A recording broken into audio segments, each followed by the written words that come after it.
वहां हनुमान जन्मभूमि में राहुल की कांग्रेस ने कट्टरपंथियों के साथ मिलकर एक बड़ा खेला कर दिया।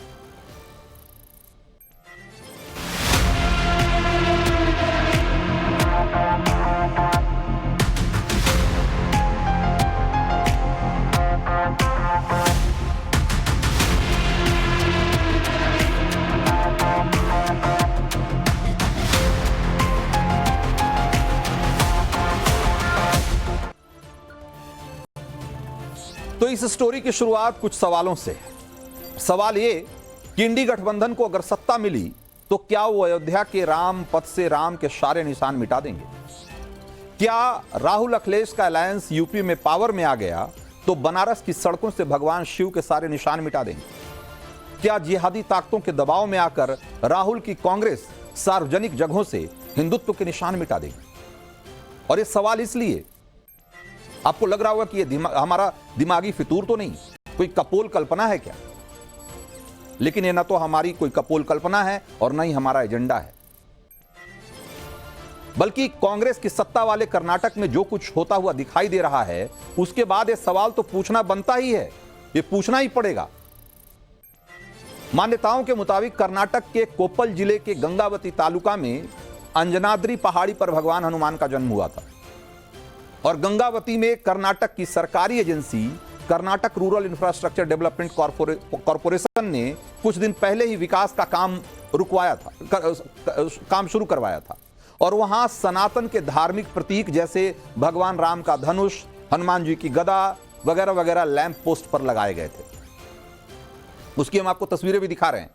इसी तरह की वो तस्वीरें, इसी तरह के लैंप पोस्ट, इसी डिजाइन के लैंप पोस्ट वहां लगाए गए थे। लेकिन उसके बाद जो हुआ उसे सुनकर आपका माथा ठनक जाएगा।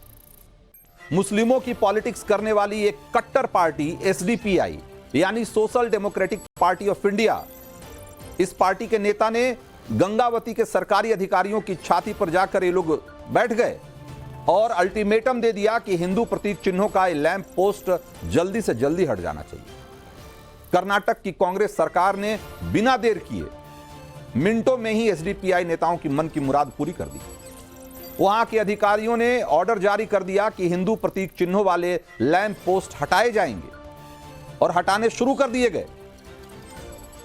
जरा सोचिए, राहुल की कांग्रेस वहां सत्ता में है और राहुल के प्यारे सिद्धारमैया और डीके शिव कुमार नंबर 1 और नंबर 2 की कुर्सी पर हैं और हुक्म चल रहा है किसका?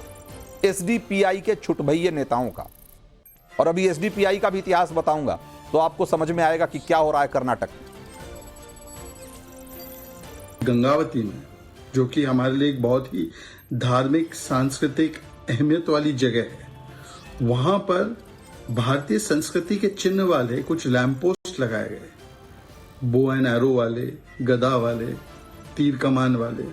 तो उसको उतारने का काम कर दिया गया तुरंत एक हफ्ते में, क्योंकि एसडीपीआई का फतवा जारी हुआ। एसडीपीआई ने फतवा जारी करके कहा कि इससे सांप्रदायिक माहौल बिगड़ेगा और कांग्रेस पार्टी भी जी हुजूर करके ये सारी चीजें करने लग जाती, क्योंकि उनका गठबंधन है एसडीपीआई से।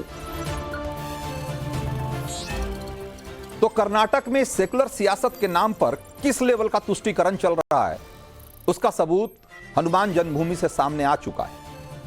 सनातन आस्था में जहां हनुमान के जन्म लेने की मान्यता है, वहां आसपास लैंप पोस्ट पर हनुमान जी से जुड़े चिन्ह नहीं लगेंगे। सोचिए, अब ऐसे में अगर वहां हनुमान जी से जुड़े हुए चिन्ह नहीं लगेंगे तो क्या ग्रीक देवताओं के चिन्ह लगेंगे? क्या इस्लामिक चिन्ह लगाए जाएं? क्या चांद सितारे लगाए जाएं?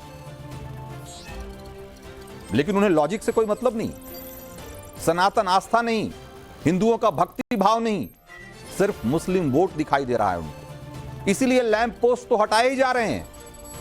साथ में कोप्पल जिला प्रशासन ने इस तरह के लैंप पोस्ट लगाने वाले सरकारी एजेंसी KRIDL के खिलाफ एक तुगलकी फरमान भी सुना दिया। उसके खिलाफ कार्रवाई की तैयारी की जा रही है। जिला प्रशासन ने यह भी हुक्म दे दिया है कि आगे से इस तरह की स्ट्रीट लाइट नहीं लगनी चाहिए कहीं। आप सोचिए जरा, एक ऐसे शहर की बात मैं कर रहा हूं जिसका कि एक धार्मिक इतिहास है और जिसकी धार्मिकता में इस देश के लाखों करोड़ों हिंदुओं की आस्था है। अगर उस शहर में एक ऐसा लैंप पोस्ट लगाया जा रहा है जो कि उस शहर की धार्मिक संस्कृति और धार्मिक इतिहास से जुड़ा हुआ है, उसका प्रतीक है, उसको परिलक्षित करता है, तो उस पे इस तरह की बात कही जा रही है और उसे हटाया जा रहा है। जिन लोगों ने इसे लगाया, जिन्होंने इसके बारे में सोचा, उनके खिलाफ कार्रवाई की जा रही है। कोप्पल के कलेक्टर ने तो उस इंजीनियर को तलब कर लिया जिसने इस डिजाइन को बनाने की एक तरीके से हिमाकत की थी।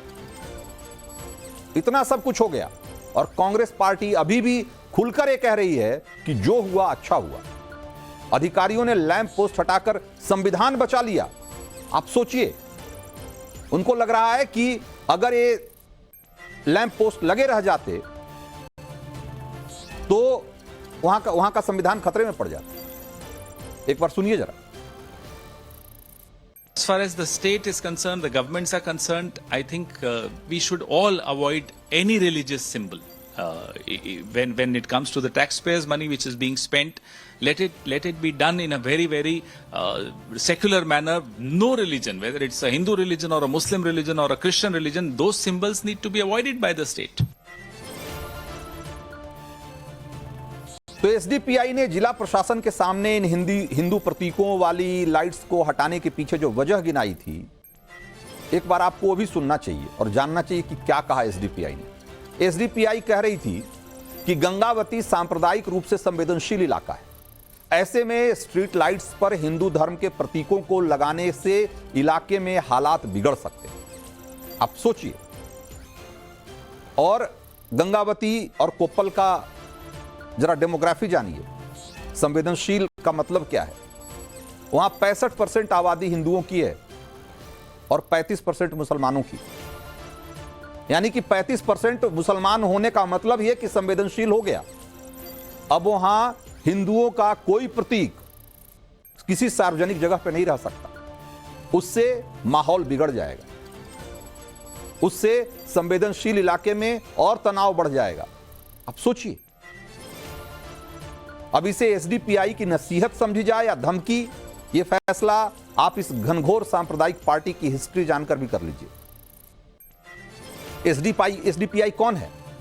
एसडीपीआई कट्टर आतंकी संगठन पीएफआई की एक राजनीतिक शाखा है।